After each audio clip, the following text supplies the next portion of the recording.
Question number 284 is the polynomial x to the power 5 minus 5x to the power 4 plus 7x cube plus ax square plus bx plus c and 3x cube minus 15x square plus 18x have three common roots.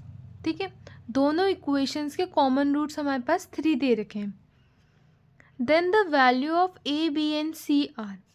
ठीक है, तो हमारे पास 4 options दे रखे हैं कि first is C equals to 0 and A and B are arbitrary.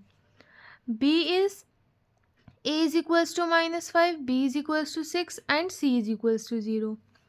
c is a is equals to -5b upon 6, 6 is arbitrary and c is equals to 0 and d is none of the foregoing statements. ठीक है, तो पहले हम अपना second वाली equation लेते हैं. Second वाली इक्वेशन सॉल्व करनी ईजी है हमारे लिए क्योंकि x टू दी पावर 5 वाली हमारी सॉल्व करने के लिए हार्ड होगी. तो और दोनों में हमारे 3 कॉमन रूट्स हैं, तो जो इस इक्वेशन के कॉमन रूट्स हमारे पास 3 ही, मतलब इस इक्वेशन के रूट्स हमारे पास 3 ही आएंगे, तो वही हमारे पास कॉमन रूट्स हैं. तो इस इक्वेशन को अगर हम सॉल्व करेंगे तो हम 3x कॉमन ले सकते हैं इसमें से. तो 3x कॉमन आ गया, बचा x square minus 5x plus 6. ठीक है, अब इसे हम जो फैक्टराइजेशन वाला मेथड होता है टू सॉल्व क्वाड्रेटिक इक्वेशंस, तो उसमें क्या होता है कि हम ऐसा नंबर ढूंढेंगे जिनको प्लस करके हमारा 5 आना चाहिए और जिनको मल्टीप्लाई करके the product of constant term and the coefficient of x square. तो एक्स स्क्वायर का कोएफिशिएंट हमारे पास 1 ही है और ये 6 हुआ, तो हमारे पास ऐसा 2 नंबर चाहिए जिनका हमारा ऐड करके 5 आना चाहिए और मल्टीप्लाई करके 6. तो वी हैव 3 एंड 2. 3 और 2 को अगर हम ऐड करेंगे तो हमें 5 आएगा और मल्टीप्लाई करेंगे तो 6 आएगा. तो इसे हम लिख सकते हैं x square minus 3x minus 2x, मतलब तो एक ही हुआ, 5x ही हुआ, plus 6 is equals to 0. 3x हमारा कॉमन ही है, इसमें हम इन दोनों में से x कॉमन ले सकते हैं, बचा x माइनस 3. इन दोनों में से -2 कॉमन ले सकते हैं, बचा x माइनस 3. अगर हम पूरे इस वाले में से कॉमन लेंगे तो हमारा x माइनस 3 कॉमन आ जाएगा, बचा x माइनस 2.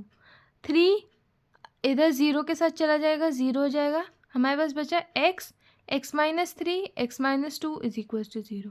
तो हमारे पास फैक्टर्स क्या हुए, 0, 3 और 2. अब हमें ये पता है क्योंकि उन्होंने कहा था क्वेश्चन में कि both the equation have 3 common roots और इस इक्वेशन के 3 ही कॉमन रूट्स आते हैं, तो वो 3 ही कॉमन रूट्स होंगे. ठीक है, तो हम एक एक करके बारी बारी ये जो हमारे पास रूट्स आए हैं उन्हें जो हमें फर्स्ट इक्वेशन दी है उसमें रखेंगे. अगर मैं x इज इक्वल्स टू 0 रखती हूँ तो मेरा सॉल्व करने पे डायरेक्ट c की वैल्यू आ जा रही है 0. ठीक है, अब अगर c हमारा 0 आ जा रहा है तो हमारा ऑप्शन c0 इन तीनों इक्वेशन में दे रखा है. ठीक है, अब हमें निकालना है a और b. तो अगर मैं x इज इक्वल्स टू 2 रखूँगी इक्वेशन में तो मेरा सॉल्व करने पे एक इक्वेशन बन के आ रही है 2a plus b plus 4 is equals to 0. Let it be equation 1. ठीक है, फिर अगर मैं x की वैल्यू 3 रखूँगी उस इक्वेशन में तो हमारा आ रहा है 3a plus b plus 9 is equals to 0. ये हमारी इक्वेशन 2 हो गई.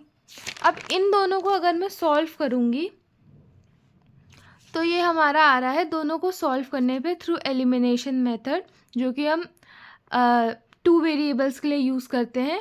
हम सब्स्टिट्यूट भी कर सकते हैं किसी एक में से एक वैल्यू निकाल के.